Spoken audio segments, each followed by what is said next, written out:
Yo, what's up, everybody? Welcome to Incompetent Nerds, ICN. It's one of your co-hosts, DeAngelo. We got my boy Tank. We got my boy Marc. And we got a special guest today. Who we got, D? Who we got since you curated our lovely guest this evening? Gotta set it up for us. All right, so he is the greatest competitive gamer of all fucking time. Let's just throw that out there. Ninja? We got Ninja? He's Jesus of the PlayStation controller. We got one of my closest homies, motherfucking Nightwing X. What's up? What's going on? What's going on, y'all? Welcome to the show, bro. How's it going, buddy? How's it going? How's 2020 been treating you? Man, I'm not even gonna front you. 2020 has been one of the best years of my life. I can't even lie, G. Being able to stay at home gave me a chance to get finances in order, get debt straightened out. I feel like I'm gonna come into 2021 even better than I was in 2019.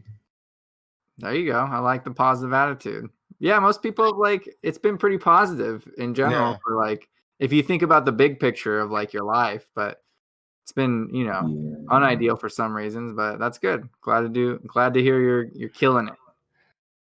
Yeah, definitely. And then of course, like you said, positivity, remaining positive, that's something that's gonna get us through these trying times with this type of year too. So just make the most of what you got.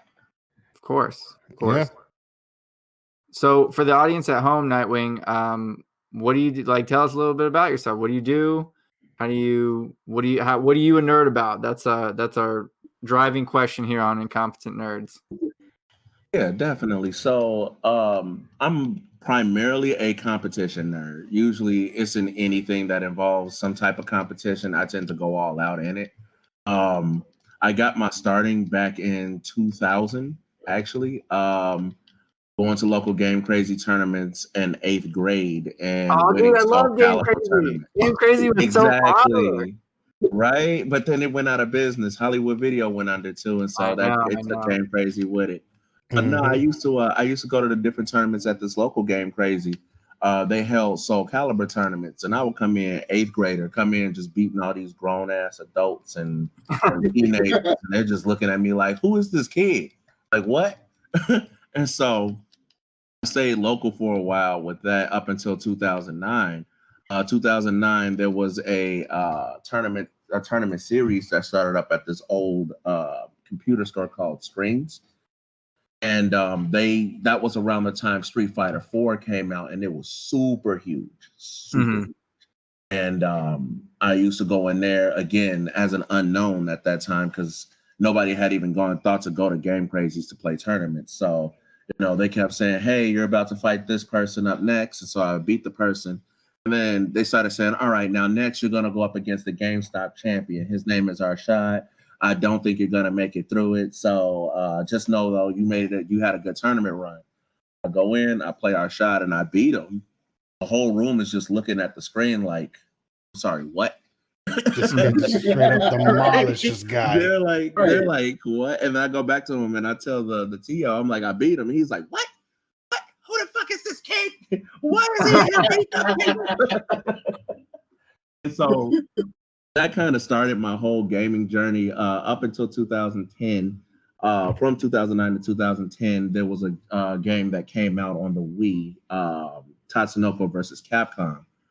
Me and my roommate at the time, Kelvin J. Money Hill, we trained rigorously in that game to the point where for 2009 to 2011, we were the best Tatsunoko versus Capcom players in the Midwest. People would travel from all different parts of the country just to come to Chicago to play us in Tatsunoko, and we would floor them. That's how I met great competitors like Frankie G. I met Joey D, Zephyr, and I also met K-Beast as well. I met a lot of cool people around that time. From there, that's when I just started traveling around a bit, going to different majors across the country, regional tournaments. Unfortunately, I didn't make it too far out of pools. I would always get to like top 64 or top 32. Never made it to top 8. Outside of U.S. and outside of Illinois, I never made it to top 8. But here in locals, I was always in top 8, top 3, top something. The biggest highlights of my career outside of that was in Street Fighter 4. I remember this story. This was so vivid. There was one Game Crazy tournament back in 2009, and this player comes in named Flo, E.G. Flo. Flo was trained by the legendary Justin Wong. So, Flo came into a Street Fighter tournament, and I missed the sign up for it. But as I came in, he was walking out with the prizes and stuff, and I had asked the people like, what was going on? And they was like, none of us were going to win anyway. Flo showed up. There was no way we were going to beat him. And I remember telling Kelvin, I was like, that's going to be my target. I am going to beat this guy before Street Fighter 4 comes to an end. I guarantee you, I am going to floor him before Street Fighter comes to an end. Sure enough, 2 years later, 2011, I get my chance at this tournament called End of Summer, where he and I play in Street Fighter 4. And he's been random picking against everybody in the tournament and just beating everybody because he's just like, nobody in Chicago is going to stop me. Who's going to stop me, really? I was trained by Justin. And so I wound up playing him, and he random picks against me, and I beat his first character. And then he looks at me, doesn't say anything, and then we go back to character select screen, and he picks his actual main, beats me the second game. We go into the final round, and I floor him. And when I floor him, the entire room shrieked like banshees. I don't know what was going on. Everybody was texting on their phones. Everybody was like, oh my God, because at the time my name was The Beast because I used Blanca. It was like, oh my God, Beast beat Flo. Beast beat Flo. And Flo just sat there with his hand on his face, looking at me. And he looked at the game.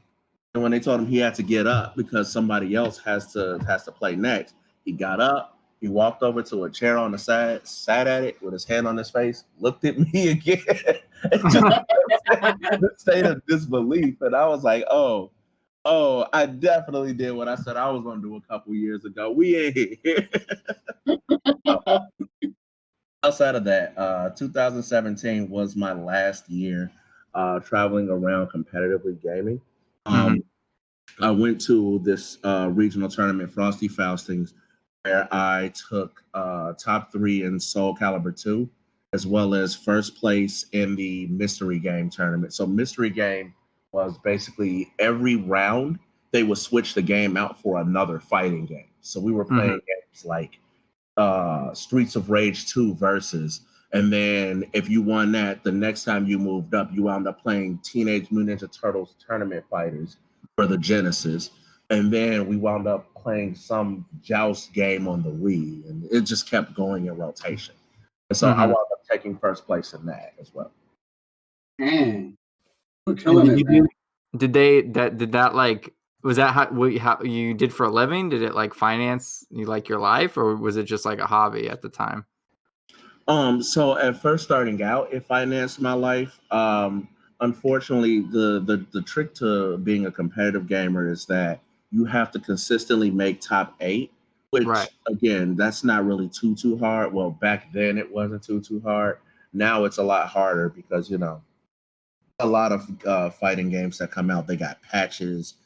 Characters are constantly getting changed, constantly getting updated. So you could go and spend an entire week in the lab learning this one character, and then a week before a major tournament comes up, they turn around and nuke the character. Now you're going in and you don't know what to do. You don't know what changes come up. And ultimately, it's like, if you can't make top 8 consistently, then it's kind of a dead horse to try to go. Otherwise, you're just going to have to fund it yourself. Right. Okay. So that basically like the mainstreamness of like fighting games and like how quickly updates come out kind of maybe kills it for like a lot of people who would have otherwise played. Yeah, definitely. So, and it all depends because it's all on the adaptation of the player themselves. Right. You know, some people don't mind the changes or the updates. Some people love the changes because, you know, a character that you really are passionate about gets a buff. Now they're the best character in the game. And when other people start using them, you're like, oh, I use this character already. I know how this works. Mm-hmm. You know, but then you get the people like me where it's like, you know, I use Blanca in Street Fighter and nobody likes Blanca. So then when Blanca gets a nerf, everybody's cheering and happy because it's easier to beat them. And I'm like, great, you all just put weighted clothing on me. So now I have to figure out a workaround, or I have to find a way to use this character because I didn't practice with anybody else. Right. You know, things like that.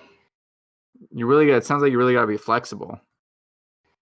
Yeah, basically. And then, you know, of course, getting older doesn't help with it either. You know, as you age, you kind of start like forgetting things. You know, muscle memory kicks in. But if a game got patched and the combo you used to do no longer works, but that's what's in your muscle memory, that's a GG. A lot of other issues with it too. So.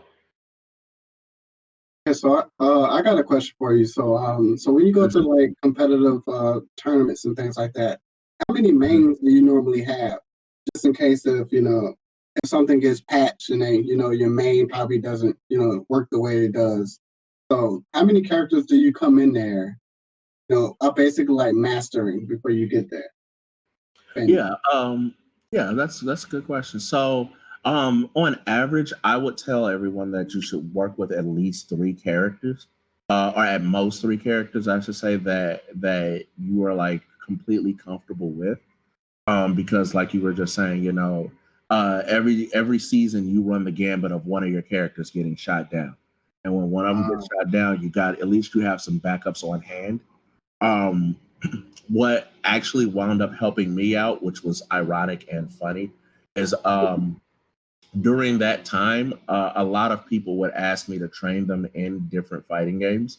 And so I would go around having to learn extra characters through them because I wanted to teach them how to use their characters.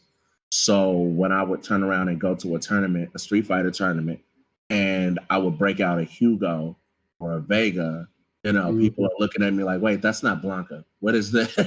What is this? Does he even know how to use this character? And then sure enough, turn around, pick Hugo and start flipping some damn body. And they're like, okay, so he has a Hugo now. What made you decide to pick up Hugo? I wasn't going to. Somebody else just wanted me to learn him. I honestly don't care about this character.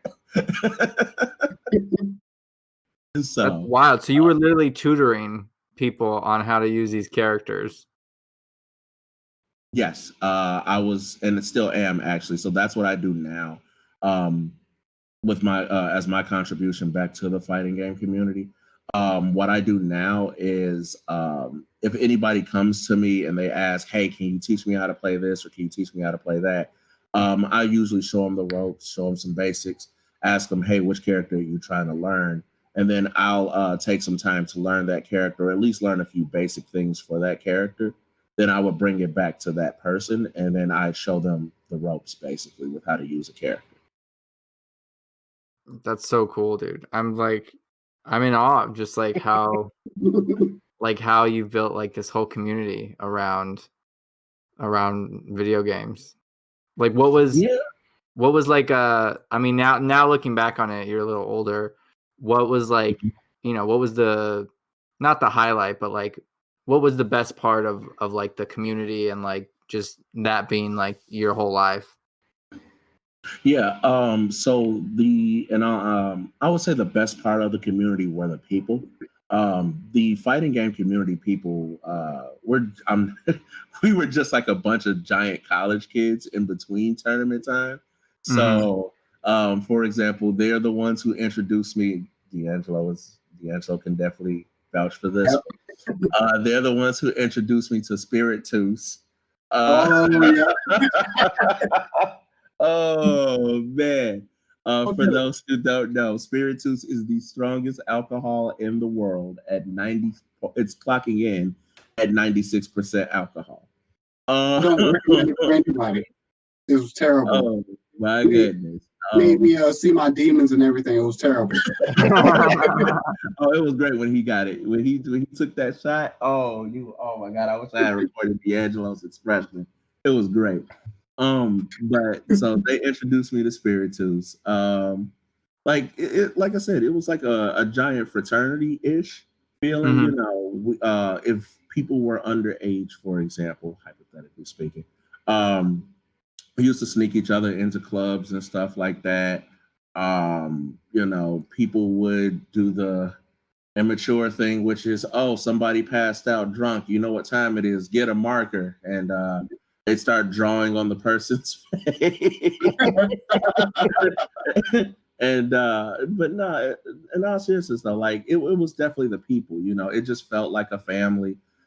We always had each other's backs. Everybody was always looking out for everybody, and most importantly, we kind of turned it into like a mini turf war. It was like Chicago versus Michigan versus Wisconsin. And, you know, even though everybody was like representing their own cities and their own states, everybody was still a good sport about it. But we used to talk so much shit, people's feelings would get hurt. But at the end of the day, I mean, we all knew we was from the same community. So we all enjoyed it. That's so cool. I just really love how that community, like, so Nightwing, it was a time he was teaching me how to play Vega from Street Fighter. And it kind of blew my mind the way that he was actually looking at the moves and stuff. And when you basically was telling me, he was like, all right, these are the normals, and these are the normals that you don't use. And I'm like, wait, you mean I don't press just every button? He was like, no, these are bad normals. Looking at the frame data, you don't press those buttons. And I'm like, it just kind of blew my mind because I never knew that it was that, like, you had to kind of look into all of those things and all those factors, which was pretty cool to like experience that for a little bit. Yeah, fighting games is like a giant mix of chess and math rolled into one. That's what they are, really. Can you give a little example? Yeah, sure. So using a really notable character, Ryu. Okay. Everybody knows Ryu. In Street Fighter, Ryu's jab is, I believe, 3 frames. So what that means is it is 60 frames in a second overall. So with his jab being a 3-frame normal, it's literally coming out at a fraction of a second. That's how fast it is.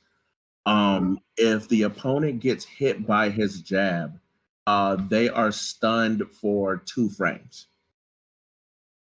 So what that would mean is that if Ryu jabs and hits someone and the opponent tries to press another button, but Ryu presses jab again, the recovery on that jab is also going to, let's say it's hypothetically also 3 frames, right? So if Ryu jabs someone, hits them, and then it takes him 3 frames to get back to normal, by the time he gets back to his normal position, the opponent who got hit is already 1 frame ahead of Ryu. So if Ryu tries to throw another jab, but that opponent throws out a 3-frame normal, their 3-frame is going to beat his 3-frame. Because when theirs started, when their jab started, Ryu was at -1 frames. So he's falling behind by 1 frame. So his next jab is actually going to come out at 4 frames instead of 3 frame speed. Dang. You just blew my mind. I didn't even know it got that deep. Yeah, me neither. And I've been playing fighting games for a while until I got carpal tunnels and I stopped. Now I'm just like, man, I used to be from just smashing buttons to like learning little tricks, and I never knew that one. Yeah, like, and that's the main thing that a lot of competitive people don't tend to teach people nowadays, which is one of the reasons that I said I miss the old way the community used to be. Yeah. Nowadays, a lot of the community tends to be really secretive. People try not to share their quote unquote tech.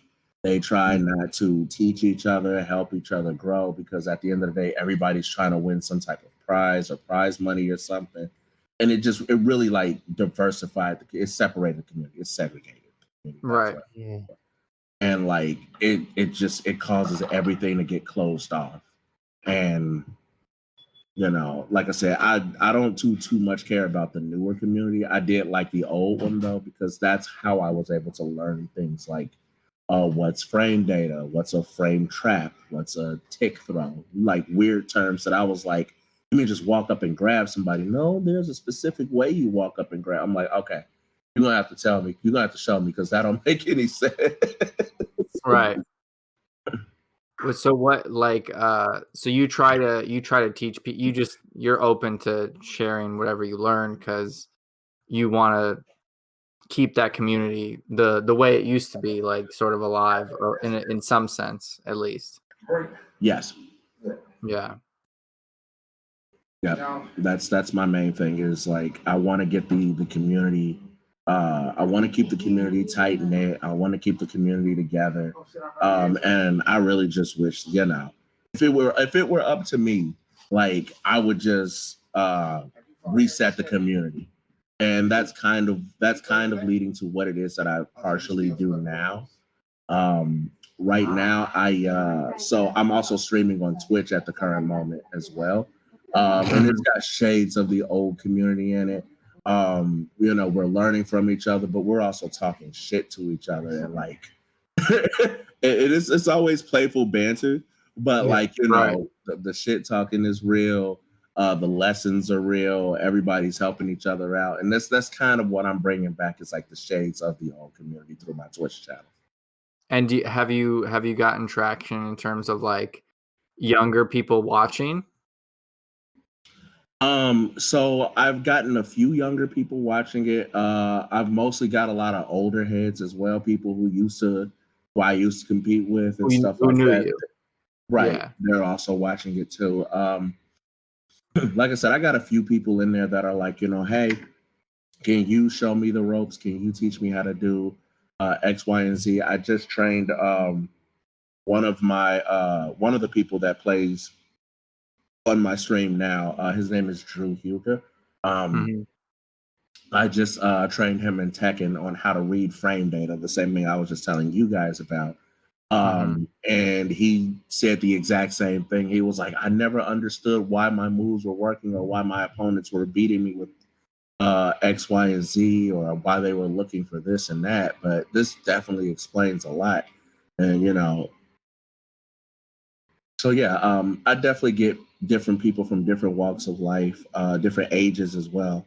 The most notable thing that happened, which was a really important and amazing thing for me, was I got on the CTA bus, the 6, the other day, and the bus driver recognizes me from one of my my other streams, my earlier streams, doing Wednesday night fights for this group called I Play Games.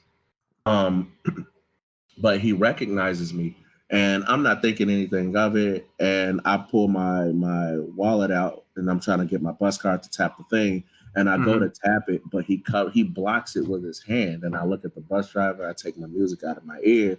He's like, and I was trying to tell you, man, don't worry about it. You don't have to pay anything. Just go ahead and get on. And I was like, wait, whoa. I was like, what? And so when I was talking to him, I was like, that's really nice. Thanks. I felt bad because I was like, I don't know. He was like, nah, it's okay. Like, I don't expect you to know who I am. Just know that my son watched you play Soul Calibur the other day, and now he's really interested in getting into the fighting game community.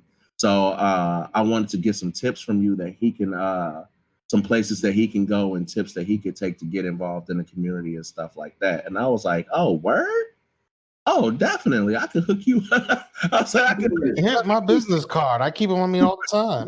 Right. I was like, yo, if I had a business card at that time, I'd have just gave it to him. I'm like, oh, I got you. I know exactly who you can talk to. What does your son play? Well, right now he's playing, he's trying to play Tekken, and he's also playing DOA. I was like, oh, I'm friends with the best DOA player in the world right now. Like, I can hook you up with that easily. I love DOA. That's awesome. I just gotta say, is the last fighting game I ever played before you could say that that's when I started feeling my carpal tunnels was DOA. I was Hayabusa all day, every day, and I swear to you, it was me and my homies. We were chilling, we're having a drunken game night, and I'll never forget. I'm drunk as shit, but then I start feeling that pain, And I was like, what the hell? This is something new to me. And of course, I've been playing. I bought DOA. I've been practicing because my boy always kicked my ass with what's old girl? The main one of the story. Kasumi. He always. So I'm like, I'm gonna beat him. I was practicing. I kept trying, kept going. And then finally the day comes, and my hand starts to cramp. Oh. And it was by far the worst experience ever. And then after that, it's just like, I cannot play fighting games hardcore. And then when I met you, when we met and I started hearing about your history and what you did, I was like, I wish I could do that. But my hand, because I think we actually got in, we played a couple rounds once. And I think I only played you 2 rounds. It was like, I'm done. I'm like, my hand's killing me, and he just wiped me on the floor. I'm like, I can't. Yeah, I definitely remember that. That was, what was that? I want to say that was Mortal Kombat. I played. I remember that. I definitely remember Mortal Kombat. Who was that? One of our coworkers that was talking mad shit about how she was gonna bust my ass in Mortal Kombat, and I was like, "Oh, I remember."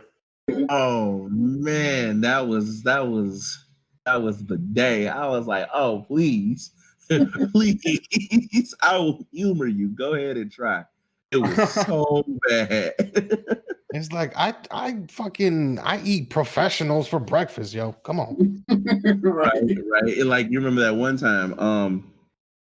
What was that? I want to say it was after Uchikan. Everybody came back to my place, and I jumped online for one Street Fighter 5 match, and I picked Birdie, and the dude picked Ryu. And while it was at the versus screen, I was like, all right, here's exactly how this fight is going to start. I'm going to jump back. He's going to throw a Hadouken. I'm going to go through it with the command grab, dash up to him to bait his Shoryuken. And when the Shoryuken whiffs, I'm going to combo him into the headbutt, dash up, and then I'm going to command grab him for a stun. and then the match started, and I backdashed. He backdashed, threw a Hadouken. I flew through it and grabbed him, dashed forward. He threw his Shoryuken, blocked it, headbutt combo, dashed up, command grab. He was stunned.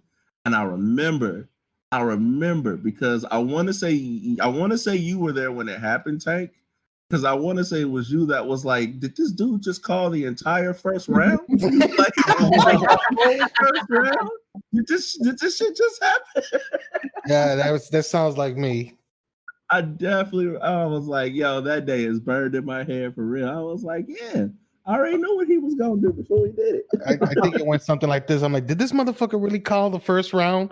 And I think I just walked out the room. Well, my question is, how did you know what he was going to do? Yeah. So that came from 2 things. One, that came from player experience and understanding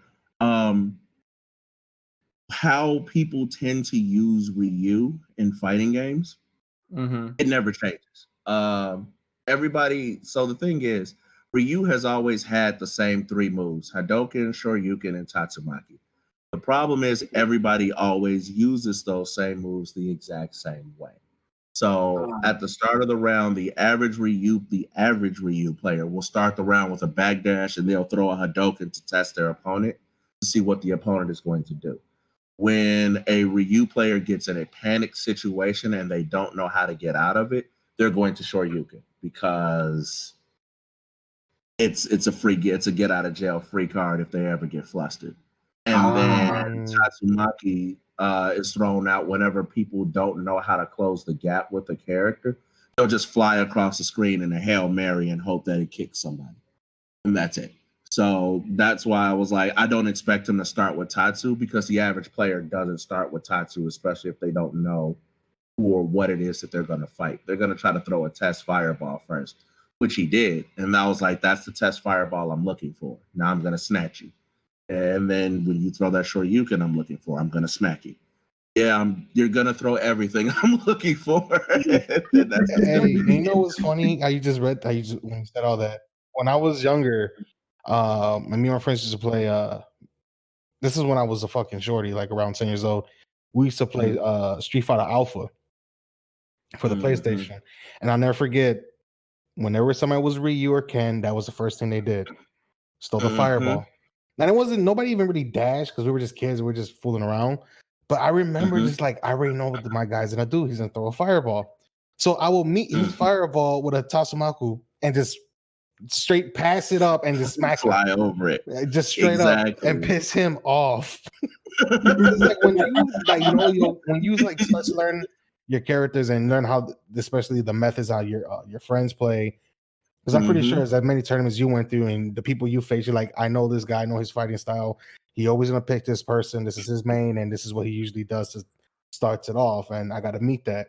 That's how it was with my friends, and I'm pretty sure you use the same thing with you. It's just like once you get that hang of it. So I was always Ken. My favorite character in Street Fighter was Ken, and that's I always did his burning Shoryuken.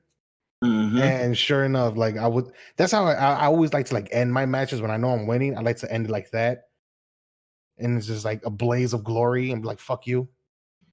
That's fair. That's fair. You know what? I'm starting to think that DeAngelo took a little bit from you because he fought my boy Killer JVO. And he picked Ken. Now, mind you, when I stopped playing Street Fighter, Killer J kept going with Street Fighter. So he was like expected to be leagues better than I am. And he kind of is. He kind of is. I'm not even gonna lie. He's definitely been still active and still going to tournaments and stuff like that in Street Fighter 5. So like it's one of those things where it's like, okay, if you can't beat me, because I'm like a gatekeeper at this point, I don't even play it anymore like that. But if you can't beat me, there's no way in hell you're gonna stand a chance against him. But me, I beat DeAngelo pretty regularly. It wasn't that hard. All of a sudden, DeAngelo picks Ken and he fights John. Now I'm like, okay, D, if you couldn't beat me, there's no way in hell you about to beat JVL. DeAngelo completely makes me shut the fuck up. You know what it is? Destroys this man. And I was like, were you sandbagging me? Or I don't understand. But then, like, what happened was John started trying to press the button to get, and I'm so petty for this. John started pressing the rematch button to try to get his rematch. And I was like, DeAngelo, put the controller down. You just be the professional. Don't give him a rematch. Run. DeAngelo does it. And John get extra salty. I hang that over his head every time I see him. It's like, Street Fighter. No, what is it? What I learned from Street Fighter with Ken was in Alpha and going forward, what they did was to make him different from Ryu, since he was a copy, since he was a clone, was they dropped his power just a tad bit and increased his speed. Yep. And throughout of me playing fighting games, after playing with Ken so much in Alpha, that's when I realized I like when I play fighting games, I like players built on speed. I wasn't too crazy on strength or power, or even if they were like balanced. I always liked them with speed. That's the reason why, like in Mortal Kombat, I was always I was Scorpion. Mortal Kombat 9, I was Scorpion because he was fast. And in Dead or Alive, I was either Hayabusa or who's the other guy I used to play? There was another guy, Ayami. I used to play them because they were based on speed. And now in Smash Bros, I will play as Little Mac, sometimes Link. But what I liked about Little Mac was how fast he was. Yeah. I didn't like Sonic; he was just too fast for me. But at least Little Mac, I had speed and I had strength with Little Mac, because there's nothing like that damn KO knock. It's just hilarious. So whenever I play fighting games, I always go for the person with speed. And in Marvel vs. Capcom, I always had Captain America. It was Captain America and Wolverine and Ken. Okay, MVC2. Yep. I have a question. Go ahead. Yes. Why is Super Smash Bros. Like the pinnacle of fighting games at the moment, at least in what I've experienced in community gaming?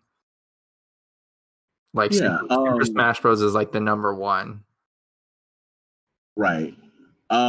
So I would say the main reason why Smash is the biggest is because of two things. One is because of legacy.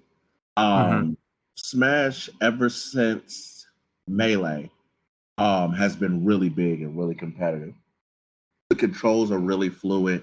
The high speed fights, that's what they become when you're at like a top tier Smash level, Smash player level. I'm nowhere near that. I was more so with the PlayStation controller, but I kind of knew my basics in Smash. But if you ever see two really good Smash players like duke it out, it looks like you're watching an episode of Dragon Ball Z. Both of the characters are zipping all over the screen, dodges, dashes, attacks. And it's like it's the freedom of mobility that both players get to move around versus, being locked in I'm looking at you and you're looking at me. All right, there's not really much we could do as far as agility and mobility and things like that. The second thing is the community itself. The Smash community is really huge, and it constantly grows. That's mostly because one thing I will say about the Smash Brothers community is that throughout the years, the Smash Brothers community has remained consistent. There hasn't been a change in there's a newer generation coming out, so everybody start hiding your secrets or start doing this or start doing that. Like the Smash Brothers community, they openly share tips with each other. They openly teach each other. People literally drive cross country or fly across country just for practices, like not even for tournaments, just to go to somebody's house, crash on their floor space or something, and just spend a weekend at somebody's house to learn the game. That's something that a lot of communities nowadays kind of lost track of. Because you get video reviews, you get people playing online, so no one really has a desire to travel that much like that. But you got to remember, Smash Melee was a GameCube game. There wasn't really too much online productivity during the GameCube, PS2, and Xbox Black era. So it forced them to come together as a community, and then that's something that they as a whole instilled onto each generation that's coming afterwards to learn about the game and things like that.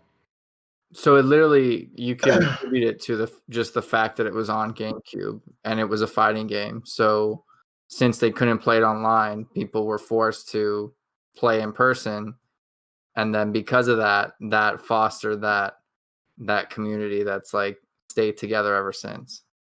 Yeah, there was this old fighting game documentary that came out a couple years ago called Quarterhouse Kings. It basically talked about how back in the day there weren't online and there weren't consoles. It was literally, if you wanted to play a fighting game and get good at it, or play any game and get good at it, you took your paycheck, you took your bike route money, whatever. You went to the local arcade and you bought a big sack of quarters. And you put it at the machine that you wanted to play on, and you sat there all day and you played and practiced. But what happened then is, as people came up and challenged you, you would beat those people. However, what it led to was long lines of people lining up to try to defeat whoever it was that was the main person that was winning. And what it taught people back then was, if you saw that it was a line of like 10, 11 people out the door trying to play this game, trying to play Mortal Kombat, beat this one person, you didn't want to lose, because if you lose, that meant you were going to the back of that 11-person line. So you definitely made sure to study up, brush up, show up at the arcade when that guy or person wasn't there. And you got as much practice in as you could, because you didn't want to get into a point where you would fight that person again and they knock you off the sticks. Right. It was much more high stakes. Right. And that's something that the Melee community had because of that whole, there's no online play. It allowed them to emulate that exact same feeling of, hey, the only time you're going to get to play against this person is today. There is no, hey, get his gamer code so that way, or get his friend tag so that way, you can play against him sometime in the future. It was like, no, you only get one shot. He's here at this tournament right now. You better take advantage of this moment to sit down and learn from him. And they took those values to heart, like really took those values to heart. And that was something that separated them from everybody else. That's crazy. Just hearing, just like thinking, like you think about it, and you don't think about it on a day-to-day basis, but you think about like the big perspective, and it's like that's so, all of it is like so true. I mean, Tank and I met online, and like, you know, we're pretty. I consider ourselves like casual gamers, but to think like, you know, there's people out there who have like dedicated lives and decades and years of their life to you know, one community is it's wild, but it's also cool to hear that, like, you know, it's still positive for the most part. It's super commemorable to be dedicated. But I have a question for you. All right, Nightwing. So how do you beat somebody that just mashes buttons? Because, all right, so for the people that are listening, I mash buttons, and sometimes I just win. But all right, so we could talk about Killer JBL. So I honestly feel like he was trying to make reads, but it's like, dude, I don't understand anything. So you can't read anything when I don't understand what's going on. Right. Like, you can't bait out my super because I don't know what I'm going to do my super. I have no idea. So how could you beat somebody like that? So that's a good question. Especially with Ken as well, because I can actually he's the perfect example. So the way you beat someone who mashes buttons is they mash buttons. With them mashing buttons, your knowledge of the game should kick in, and you know to anticipate when a certain button press is coming, right? So say, for example, what we talked about earlier with the frame data. If you're someone who comes in and you're a button masher and you mash all the buttons and things like that, and I fight you, and I see that you're just randomly throwing stuff out, I will wait for you to throw out a button that I know is unsafe. So if I know that Ken's roundhouse, if I block it, you're going to be negative, let's say -7. If I block your roundhouse, I will literally sit and wait until you throw out that roundhouse, because what happens is you don't know that you're throwing out an unsafe button. I do. Right. And that's when I hit you in between each of those times. The reason why Ken in particular is so tricky to fight against. First of all, I'm going to start with this headline. Absolutely nobody in the Street Fighter community likes fighting Ken. that is 300% true. If you somehow manage to find a unicorn who says, I absolutely love to fight Ken, 9 times out of 10, they are lying to you. Or they fought somebody who did not know what they were doing with Ken. And that's why they feel comfortable fighting him. Ken's Shoryuken, with the burning, when his fist is on fire. So when you do the heavy Shoryuken, Ken's Shoryuken is what we call invulnerable at startup. What that means is from the moment you throw that move out until his fist has stopped being ignited, Ken cannot be hit by anything. You can't hit him with a projectile. You can't hit him with a grab. You can't grab him. You can't hit him with another attack. You can't hit him with anything. So the reason why JVO was trying to make reads and he couldn't when he was fighting against you was because he was looking for you to throw out those dragon punches.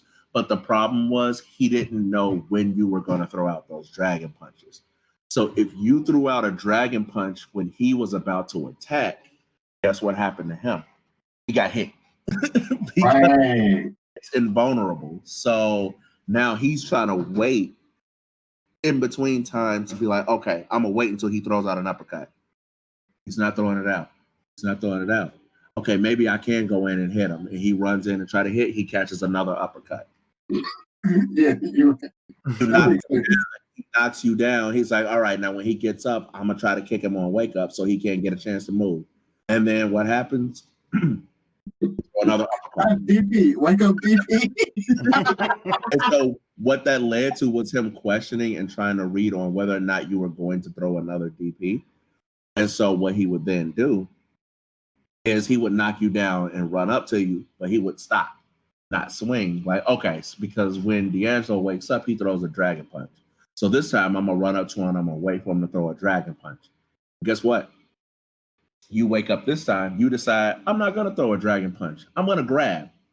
That's what happens to him. A dragon punch, you wind up snatching him. So that's why Ken is a major exception to the button mashing rule. And that's also why people don't like fighting him, is because he has that invulnerability. And if somebody figures out how to trick their opponent just by either A, I'm a grab, or B, I'm an uppercut, and you're going to have to guess what I'm going to do, they automatically get frustrated and get upset.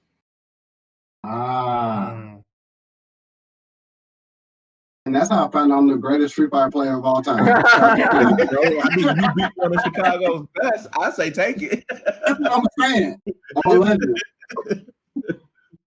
Hey, buddy's gonna listen to this episode and be like, "Man, fuck you, D." He definitely is.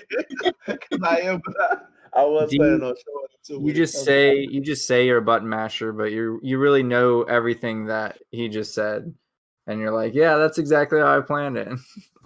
No, it definitely wasn't planned. It just so happened to happen that way. That's the other thing I always tell people too. Nothing is an accident. If something comes out and you didn't mean to do it, and everybody looks at you shocked, just be like, "Yeah, I did it on purpose.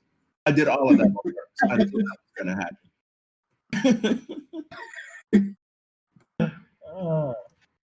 Much love to Killer JBL though. If he does listen to this, I'm not trying to clown you.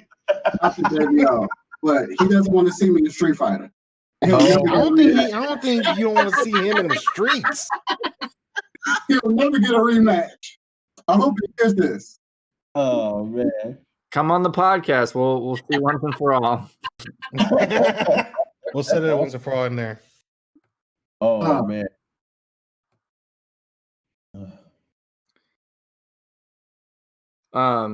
Nighthawk, but so what is it like now streaming? You used to go to tournaments and now you stream online.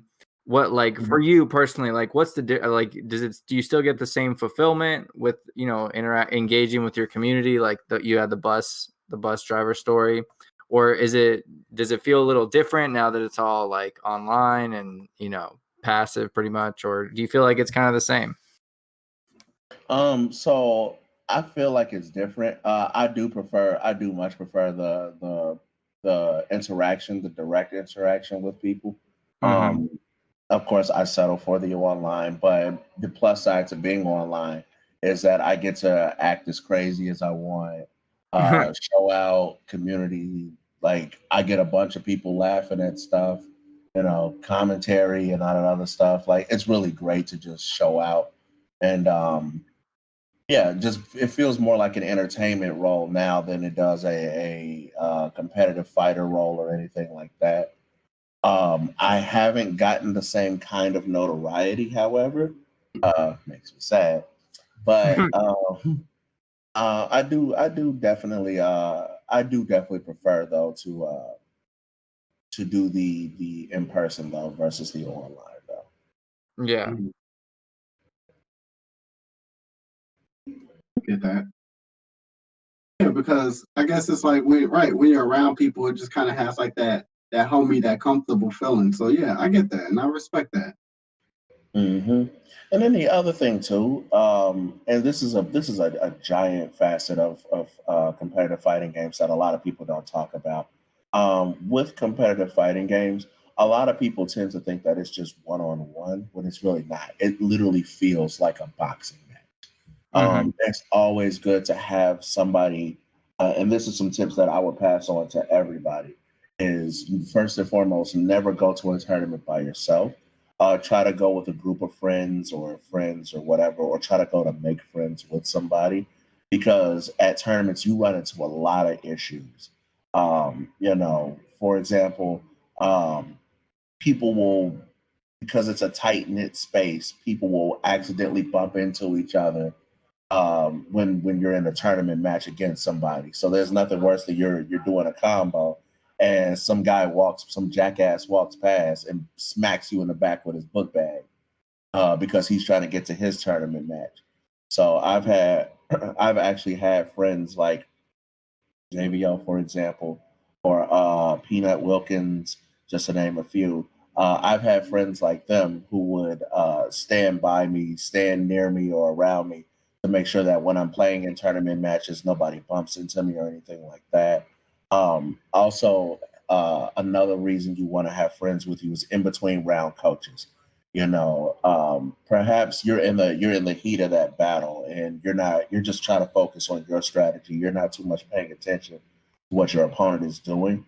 In between rounds, it's cool to have somebody tap you on the shoulder and be like, "Hey, so Tank, when you're fighting D, you got to bait out his dragon punches because you're running into a lot of those, and that's what's causing you to take more damage than you need to." And then you'll stop, reassess the situation, and be like, "Oh, you know what? That makes sense. I did run into a lot of dragon punches. Okay, next round, let me dial it back, bait those out so I can start punishing those instead." That extra eyesight, those extra eyes there to watch the match can help you evaluate your opponent's play style faster because you only get 2 out of 3 each match. And so if you haven't figured your opponent out in the first round, that's more than likely going to be a good game. That's going to be it. That's great. Yeah, my mind is baffled because, like I said, of course, Nightwing, I know you, but I never looked at competitive gaming in this type of way before. Neither have I. Yeah, it's so much. It's definitely fun. It's the closest thing I've ever gotten to an actual in the ring boxing match of some sort. Yeah, but all right, so I kind of want to move away from fighting games a little bit and just ask you a question. All right, so recently, so for the people that are listening, all right, so I was a part of Jade Rabbit, it's pretty much, Nightwing squad on Destiny, shout out to Destiny, shout out to, Jade Rabbit. But you recently got a ring. They sent you a ring or something like that. Can you explain that for the people listening? Yes. So I recently received I received 2 things from Bungie. That was the Raid Ring and a Moments of Triumph T-shirt. The ring I received because during this past summer, Destiny has had multiple raids come out throughout the past 3 years, and they're going into year 4 now. But they had a contest where they wanted a lot of their players to complete the original raids within a short time span. And so literally, I want to say a handful of the Destiny community. So the Destiny community is 2 million players strong. And of the 2 million players in that community, I would say roughly about less than 200,000, less than 150,000 people were able to complete that challenge. And so they awarded them with a raid ring, which is basically a sterling silver ring. It has a skull on the front of it with a sword piercing through the skull. And it is like I said, it's a silver ring. And normally the way that they have it set up is when you've completed the challenge, they give you a code to go online to their site, you put it in, and you can order the ring from there. They do allow people to buy the ring. However, to purchase the ring, I believe they have it on the site for it's what, $7,777,000 and 70 some. It's a bunch of sevens. That's all I know. I think I've seen that. Yeah, it's a ridiculous number. And so I wound up winning one. And I also got a T-shirt that has my my old call it my old sponsor from fighting games, HXC. So I have a T-shirt from Destiny that basically has my gamer tag on it as HXC Nightwing X. That's cool. Mm-hmm. And I'm looking at the price. It looks like, all right, so they're saying like 750,000. Okay. I was like, I just knew it was a bunch of sevens, and I was like, I don't know, G. But no, yeah. That's crazy. Mm-hmm. So why the name Nightwing? Nightwing X. So Nightwing is my favorite DC hero. Okay. Out of all of them. Eventually I grew into liking Batman when it became the whole Batman versus Superman thing. Who do you like better? But Nightwing has always been like my absolute favorite hero. And then the X part, slight backstory to it. When I played Mega Man X on the Super NES, Dr. Light said something to Mega Man X that was really, really powerful that stuck out to me. That I was like, all right, I'm definitely going to be including the letter X in my name because of what he said. And what he said was X, Mega Man X was asking Dr. Light, why did you name me Mega Man X? And he said, your name is Mega Man because you are a continuation of the original model. However, I added the letter X because X is a variable. X is a variable that can mean an infinite number of things and an infinite number of solutions and an infinite number of possibilities. I created you with the idea set that you will be a robot with the ability to make your own decisions in life and do the things that you want to do versus having a set programming like everyone else. So the main thing that stood out was the infinite possibilities, infinite solutions, and infinite variables. It's basically saying the ability to be whatever you want to be. I love it. Oh my God, that's really deep. I'm sorry, G. A lot deeper than I thought it was going to be. Yeah, I was not expecting that. I was like, I'm sorry, but that unfortunately is where it came from. So this goes out to the listeners who don't play video games or say video games are a waste of time. You learn a thing or two from video games. Man, I learned so much. 100%. All right, so I got another question for you, Nightwing. All right, so how do you get good in video games? I've been playing my whole life and I'm still bad. So how can I get better? The best advice that I can give is two things. One, practice, obviously. Two is to stop playing just to play and play with the intent to learn.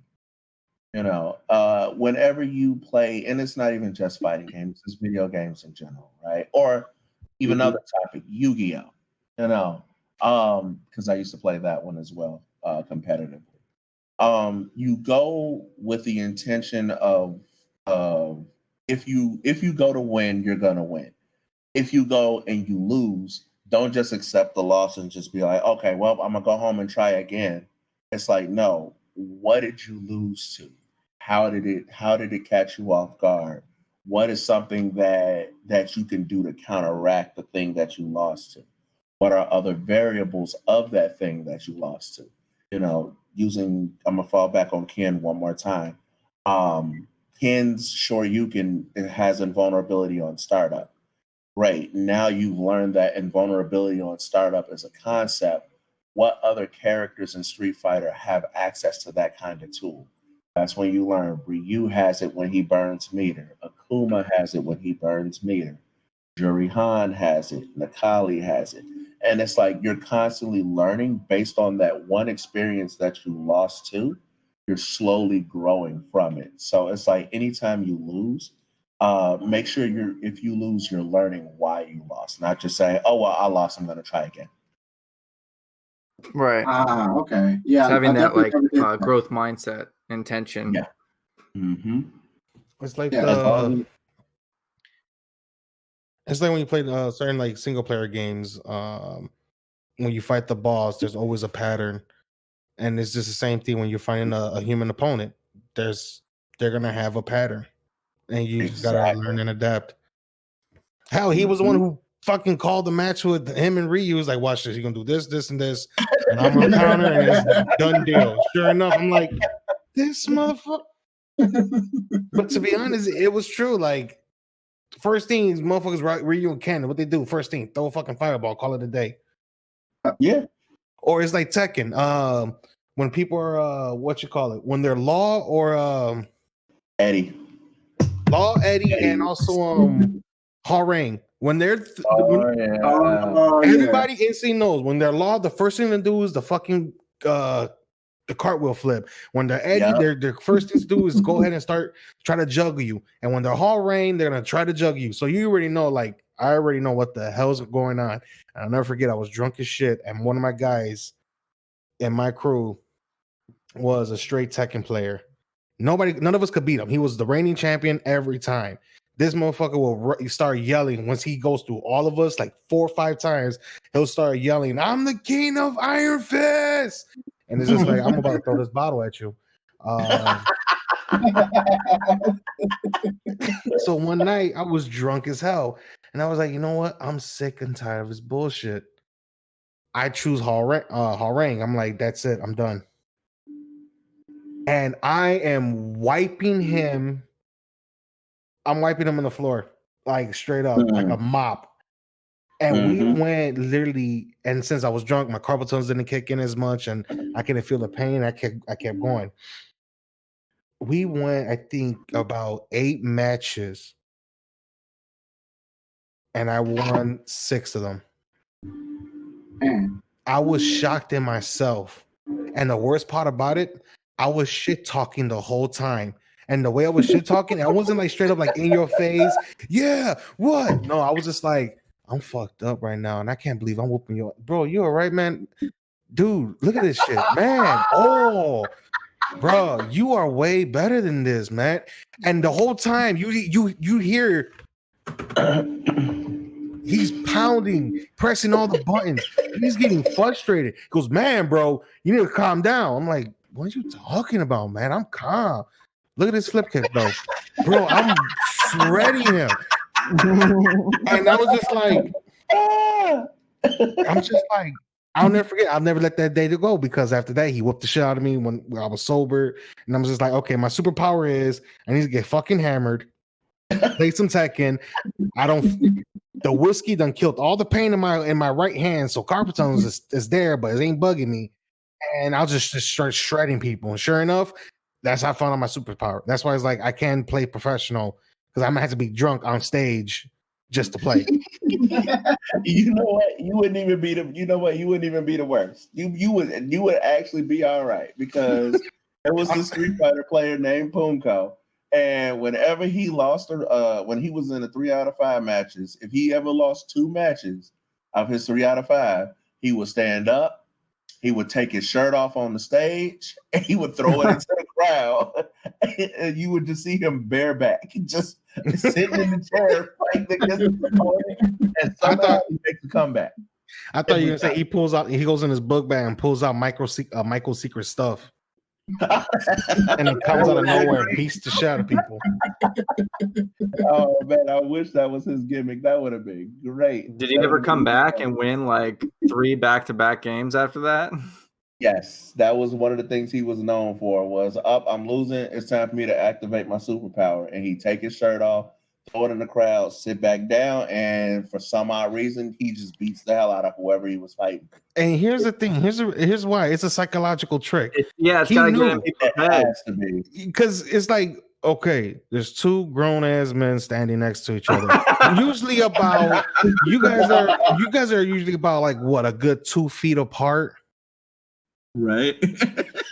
It's very uncomfortable that you're standing next to a man who is, I don't know who this guy is, so I really don't know, but let me visualize him as let's say the fat motherfucker from South Park, the hand brace. Like, can you imagine he was 500 pounds? He just takes off his shirt, throws in the back of the crowd, and you're just trying to focus, but you can't because it's on the corner of your eye. All you just see is sloppy man boobs and stomach hair. It's game. It's game. You can't focus because all you see in the corner of your eye is this motherfucker just being shirtless. It's a psychological thing. That's what they should ban that. That's his moveset. But if they banned it, I bet you any money. They banned it, he won't be having any more comebacks because the person he's psychological warfare won't be affected. That's probably true. I go front you. You are probably right. There was another one actually that and DeAngelo might find this one funny. There was another one, Japanese player named Tokido. Mm-hmm. And Tokido mained Akuma. And so what he used to do was in his 3 out of 5 stage matches, if he won the match with a raging demon, he knew exactly the position because they were playing on a big screen, but the big screen had a projector on it. Mm-hmm. And he would get up before the move finished. He would run over to the front of the projector and stand the perfect distance from it so that when Akuma finished, the Masogi sign flashed on the back of his t-shirt. Instead of everybody went. I've seen that before. That's legendary. Dude, that is by far the coldest way to be like, fuck you, bro. That is the cold. That's like the best calling. That's like what was it? The best bragging rights. You just whoop this guy's ass and you just bolted up on stage, jumped in front of that jumped in front of that screen. When that projector came on, you got Akuma. That's when it's just like, my back, not Akuma's back. No, it's on my back. You just got destroyed. Oh man, video games are just so fun, man. All right, let's see. I got another question. All right, so I'm even tell you a strategy that I do to beat Charles. All right, so shout out to Charles. He's probably not listening, but it's cool. All right, so okay, go ahead. Nightwing, I tilt him every single time. So here's what I do. In Yu-Gi-Oh, when we shuffling each other's deck, I would purposely put some of his cards the opposite direction from the other ones. So when he has to like redraw, he has to kind of like rearrange it, and it tilts him every time, and it just throws him off his game. And I beat him every time just because he's tilted off of that. Do you do anything to like tilt people? Yes, actually, I do a lot of things to tilt people in video games. So the main thing that I do is I get into the personality of my character, the character that I'm using at that moment. So like if I'm using Blanca, I'll start going ham. Right, and start like making hooting noises and grunts and shit like I'm Blanca. If I use a big body character, which in Injustice I used to main Solomon Grundy.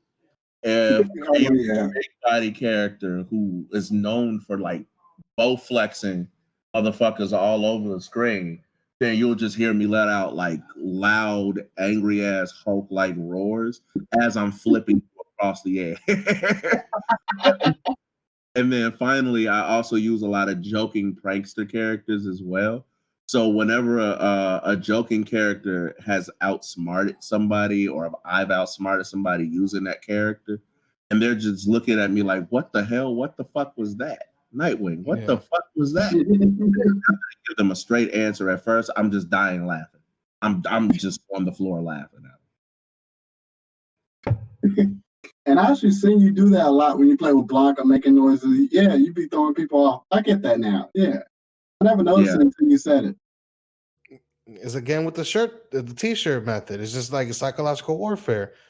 You're standing 2 feet from your opponent, and all you hear is ooh, ooh, ooh, ooh. Right? Wow, you don't stop.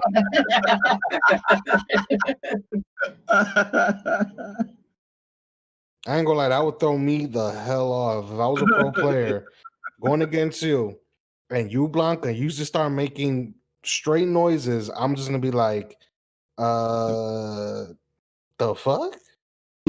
Because now you're throwing off my concentration. Right. And it's funny that are there like any rules or anything like that, or have things has like tournament rules ever changed to like if folks try to do like psychological warfare against their opponents, they get disqualified or they get a fine or something like that? Yeah, so unfortunately, yes, they've changed. But not for the psychological stuff. They've changed. So, and this is something that I super don't like. You're not allowed to shit talk anymore at tournaments. What? You cannot pop off. You cannot be disrespectful. You can't do any of that. You have to give your opponent a good games handshake, and you have to keep it moving. You have to? What if you don't want to? What if you're sort of... You have to.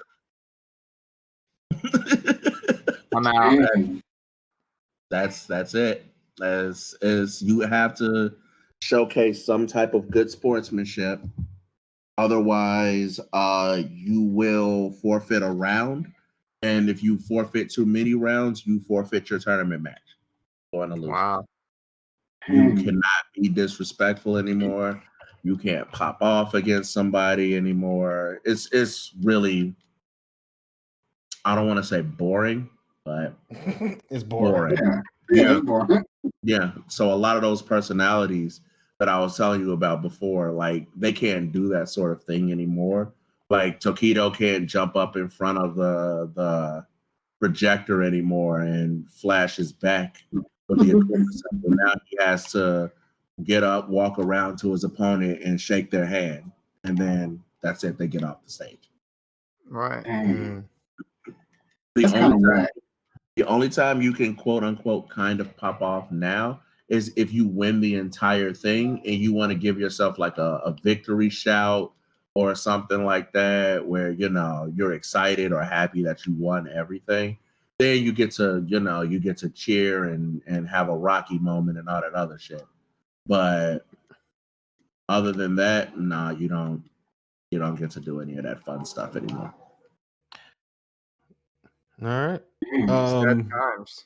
So before we wrap it up, I just want to ask this one last thing, especially you being in the fighting community, and there's this one particular game that it still goes around in the fighting community, but it's also like the company never showed it love to bring out another version to it. What are your thoughts on if potential a Darkstalkers 4? Darkstalkers 4. Have you ever played Darkstalkers? I have. I used to use Dimitri. John Talban was my main guy. And Jetta. Zipping all over the screen. Oh, okay. Yeah, you were one of the scumbags. All right, I see you. Straight up.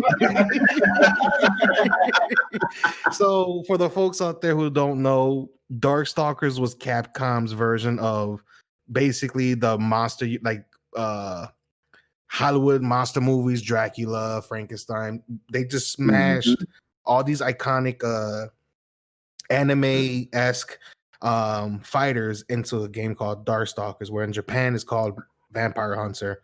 But it is, to me, when I played it as a kid and then also as an adult now, I still love the series, and I just wish for a true successor to come out and not another remake of, or not another re-release of 1 and 3 or 2 and 3 or all three of them combined and all other crap.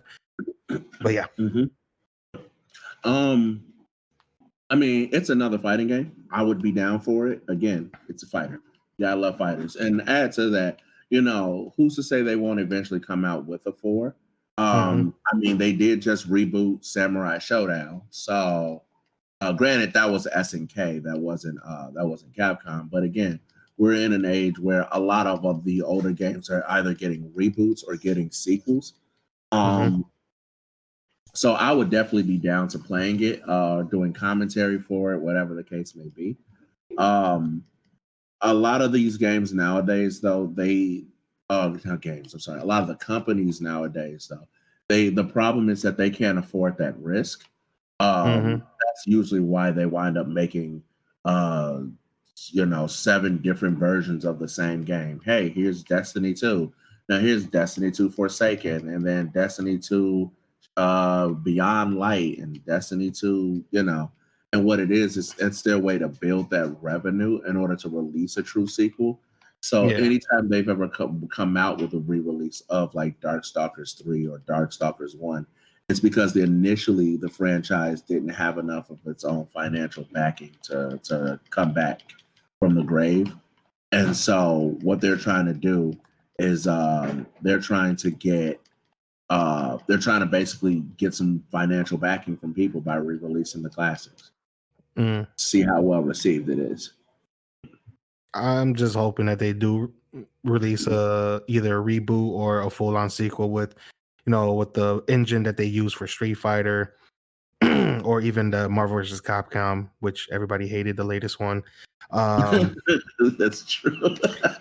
How you gonna drop the team from 3 to 2 and add some other bullshit? But no, it's just this, like, I want to bring this up since we're going to interview you and we're going to have this conversation talking about fighting games, everything that you've done. Is just like, I was watching a video on Darkstalkers. I'm like, you know what, this is the perfect time to bring this up to him to see like what does he think about it, because to be honest, I will love it. I want to see it. I will bring it. I would love to have it back modern day, play the hell out of it, and just take some motherfucking elites to go through the pain.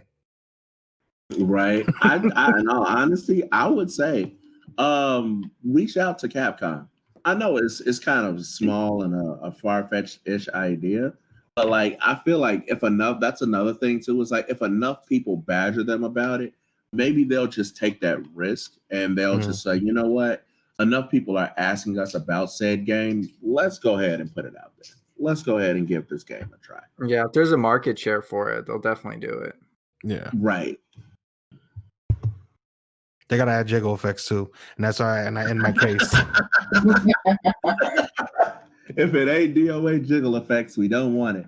Nope. Felicia and Morgan gotta come on, y'all. Even Queen Bee. Apparently, though, they did announce that Virtua Fighter is supposed to be making a comeback. So I did hear about that. They haven't dropped any full-on news on whether or not it's going to be a new game or a re-release of their final title.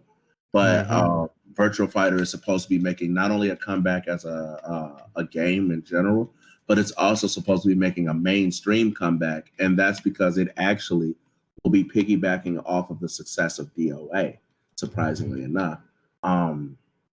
With how much support Dead or Alive had received, and then they had put some of the Virtua Fighter characters in Dead or Alive as well.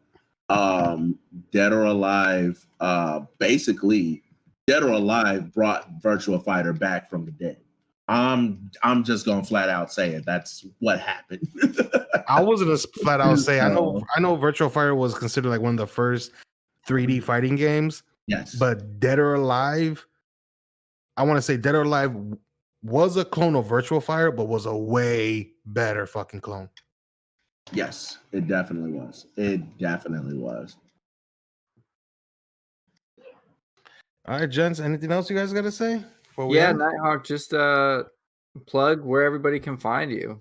Where do you want to send peeps? Yeah, definitely. So I would say that every Monday I stream 7 to 9. It's a show called Monday Night Mayhem. You can find it at twitch.tv/Nightwing X. And that's all one word with the Nightwing X. Like I said, it's a lot of shit talking. It's a lot of learning. It's a lot of just funny commentary as well. So people should definitely tune in and check that out. And then I also want to give a few quick last minute shout outs to a few people in the fighting game community still, as well as some of the old heads as well. In particular, one of my roommates and best friends, How We're Gaming. I also want to give a shout out to Killer JVO. I know we ribbed on him tonight, but he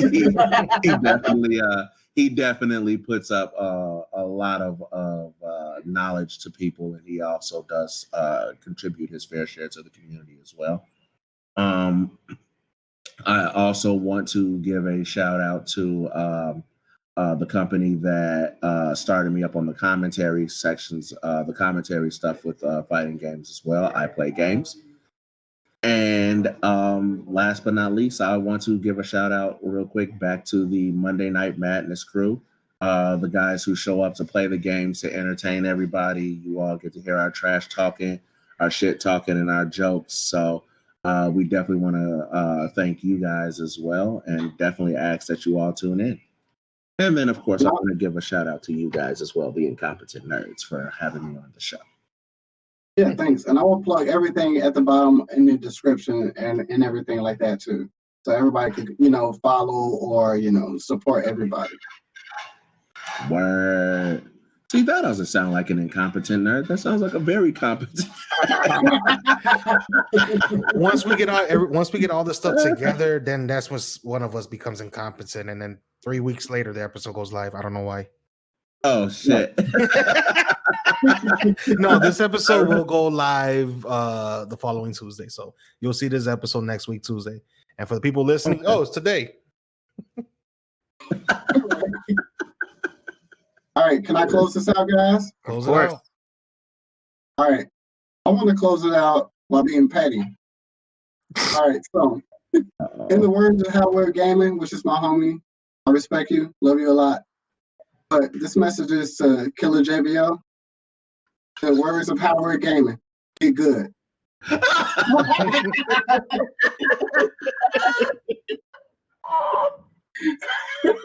I had to. Incompetent Nerds is sponsored by Shop Valerio, an online watch and sunglasses provider for men and women that ships worldwide. Use code MARC25 at checkout for 25% off your order. That's shopvalerio.com, ShopValerio.com, and use code MARC25, that's MARC.25 at checkout. Thanks for listening.